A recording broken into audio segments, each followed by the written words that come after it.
Hello à tous, j'espère que vous allez bien. Alors aujourd'hui je vous retrouve dans une nouvelle vidéo où on va parler de mon accouchement. Donc c'est vrai que ça fait un petit moment que je suis pas revenue sur YouTube et que je vous ai pas fait non plus la vidéo de mon deuxième trimestre et de mon troisième trimestre d'ailleurs. Mais c'est vrai que il n'y avait pas grand chose à dire pendant mon deuxième et troisième trimestre, franchement. J'ai vraiment pas eu le temps de vous faire la vidéo. Avant de commencer cette vidéo, vous pouvez peut-être constater que je ne suis pas dans le même décor que d'habitude. Tout simplement, en fait, je suis retournée chez mes parents. Parce que si vous me suivez sur Instagram, et d'ailleurs je vous invite à le faire, mon Instagram sera dans la description. Vous avez pu constater que je déménage à l'étranger. J'avais mis un sondage pour savoir si vous deviniez ou pas où est-ce que je vais partir. Quelques personnes ont deviné. Je vais vous l'annoncer tout de suite, je pars en Irlande. Mon chéri a trouvé du travail là-bas, donc c'est vrai que c'est super. On voulait vraiment déménager dans un futur proche, dans un pays anglophone. Et là c'est vrai que ça s'offre à nous maintenant, donc c'est vraiment génial, on est super contents. Donc on part début décembre, donc là pour sûr je compte vous faire une vidéo avec tout le process du déménagement, etc. Rien que pour moi me garder des souvenirs et puis pour vous montrer un petit peu toutes les péripéties qui vont se passer, ça va être, je pense que ça peut être sympa comme style de vidéo en mode vlog. Alors ce qui s'est passé c'est que le 8 septembre j'ai passé une journée tout à fait normale avec mon chéri. On n'avait rien on n'a rien fait de particulier on va dire. On a passé la journée un peu à chiller sur le canapé, à regarder des séries. Après dans la journée on est parti se promener au parc, on s'est posé sur un banc, on a discuté pendant quelques heures et après on est rentré. Mais c'est vrai que ça faisait plusieurs jours que je n'avais plus de contractions. J'avais plus de contractions. Et dans ma tête, je me suis dit, enfin c'est bon, je vais faire un dépassement de terme. Je vais accoucher à J+5, ça va être vraiment chiant parce que vraiment j'avais très hâte d'accoucher. Au bout d'un moment c'est vrai que quand on est enceinte, au bout du 9e mois ça commence à être un petit peu long. Pendant la journée rien de spécial, tout se passe bien, pas de contraction, rien du tout. Et le soir, donc on rentre à l'appartement, mes parents m'appellent en visio et justement pendant ce visio je me plains comme quoi je n'ai plus de contractions, que j'en ai marre d'être enceinte, j'ai envie d'accoucher, que je sens que je vais pas accoucher tout de suite, que ça va être encore long, etc. etc. Donc je me plains pendant cet appel vidéo. On raccroche, je mange, je vais pour prendre ma douche. Je prends ma douche, tout se passe bien. Et je sors de la douche et là, je sens du liquide, mais du liquide chaud s'écouler. En sachant que je n'avais pas de contraction. Et là, je comprends, sans vraiment comprendre, que je suis en train de perdre les os. Donc je suis dans la salle de bain, sauf que c'était pas une rupture franche. Donc du coup, j'appelle mon chéri et je lui dis, je pense que je suis en train de perdre les os.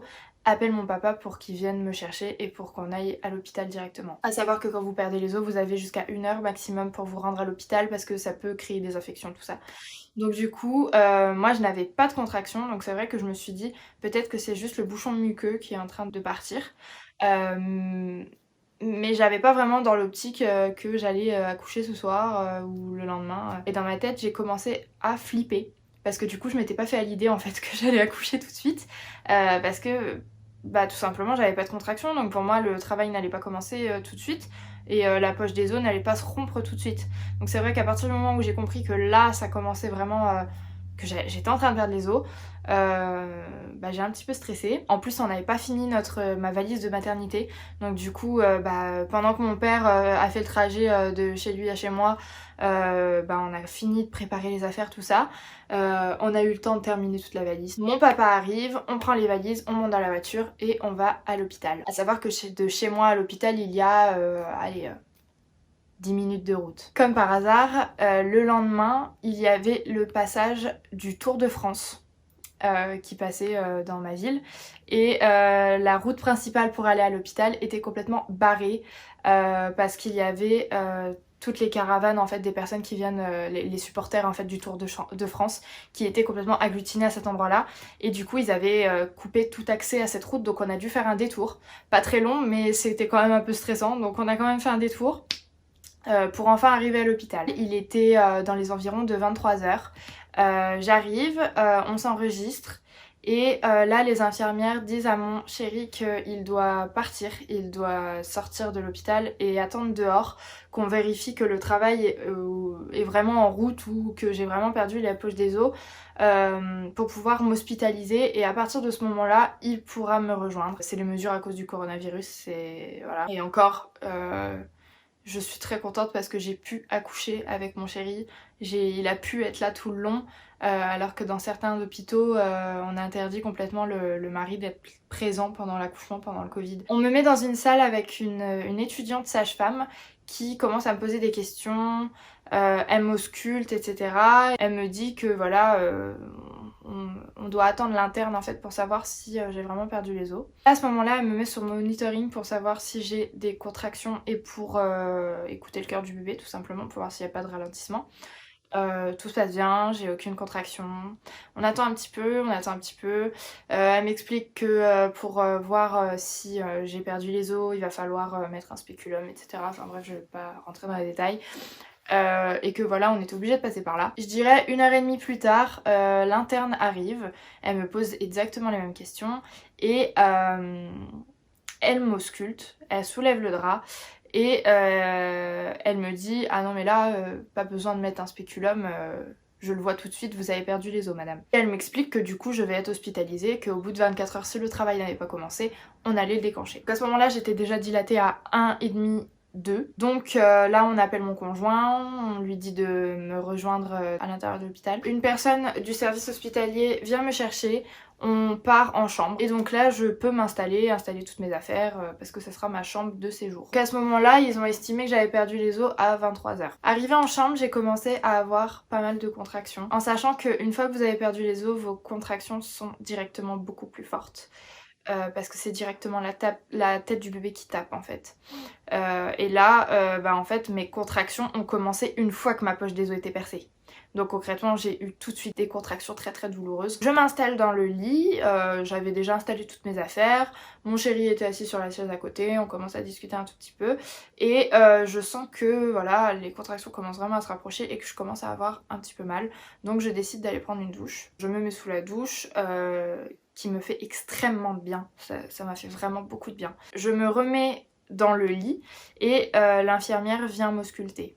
À ce moment-là, on réalise que je suis ouverte à 3 et que voilà, le travail s'est bien déclenché, donc j'aurais pas à attendre 24 heures pour être déclenché artificiellement. Le travail a commencé à être de plus en plus fort, c'est-à-dire que mes contractions ont été de plus en plus douloureuses. J'ai appelé l'infirmière pour lui dire que c'était très très douloureux, mais que je ne voulais pas prendre la péridurale tout de suite. Je l'ai pas pris tout de suite parce que je voulais aller au maximum de mes capacités pour voir jusqu'à quel moment je pouvais tenir de moi-même. Donc en fait, elle m'a donné des antalgiques pour diminuer la douleur, qui n'ont absolument pas agi. Là à ce moment-là, ça n'a rien fait du tout, vu la douleur que j'avais. Et donc j'ai pris la décision en fait de prendre un ballon et de le mettre directement sous la douche en fait. Et je suis restée assise sur mon ballon dans la douche à rebondir comme ça, sous l'eau chaude.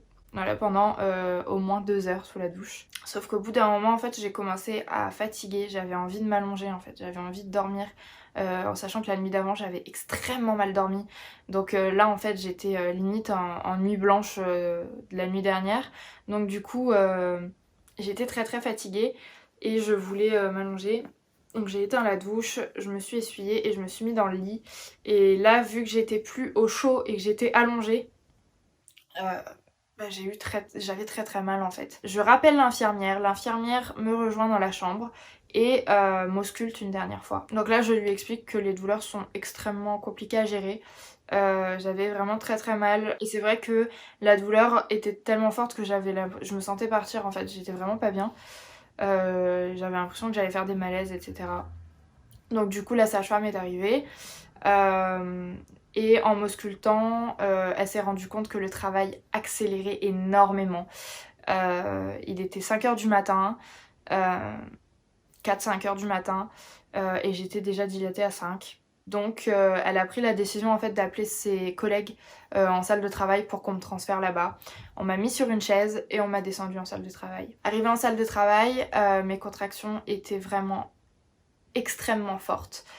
C'était très très compliqué de tenir, mais comme j'avais dit en fait je voulais aller au maximum de mes capacités, mais en même temps je voulais la péridurale parce que je ne voulais plus souffrir.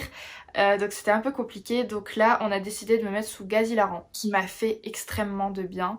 Dès la première bouffée, c'est vrai que en fait ça m'a aidé à reprendre mon souffle entre les contractions. C'est-à-dire que quand j'avais ma contraction, je prenais le masque et j'inspirais extrêmement profondément dans le masque.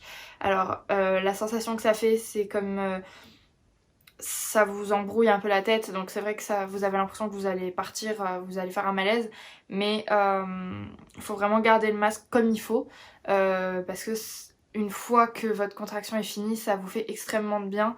Moi je sais que ça m'a permis de faire des micro-siestes entre chaque contraction, même des micro-siestes de 5 secondes, hein. C'était déjà ça franchement, et ça m'a aidé à repousser la péridurale à un maximum de temps. Au bout d'un moment j'en ai eu quand même un peu marre d'avoir aussi mal, donc là j'ai demandé à ma sage-femme d'avoir la péridurale tout de suite. Là j'avais beaucoup trop mal, j'en pouvais plus. Du coup elle est allée chercher l'anesthésiste, mais malheureusement au même moment en fait il y avait une césarienne en cours, donc l'anesthésiste n'était pas du tout disponible, il était déjà en salle en salle d'opération. Donc on a dû attendre, au bout d'un moment j'en pouvais vraiment plus et il y avait personne dans la salle, il y avait plus que moi et mon chéri, donc j'ai dû lui dire vraiment va chercher quelqu'un parce que là je peux plus.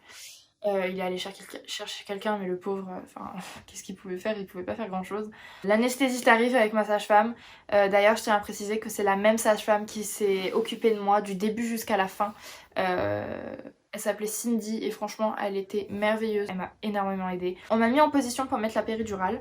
Donc j'ai fait le dos rond. Et comme je vous dis, ma sage-femme, elle a été merveilleuse. C'est-à-dire que j'avais énormément peur de la péridurale. Au lieu de juste me tenir les épaules comme d'habitude, elle m'a vraiment pris dans ses bras.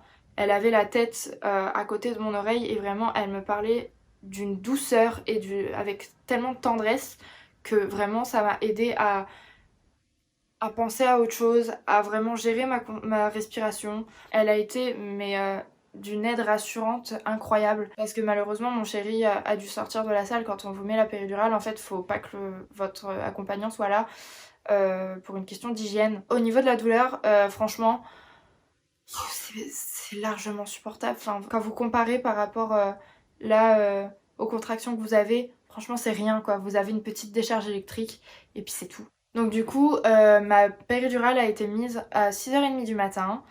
Donc on l'a laissé agir, etc.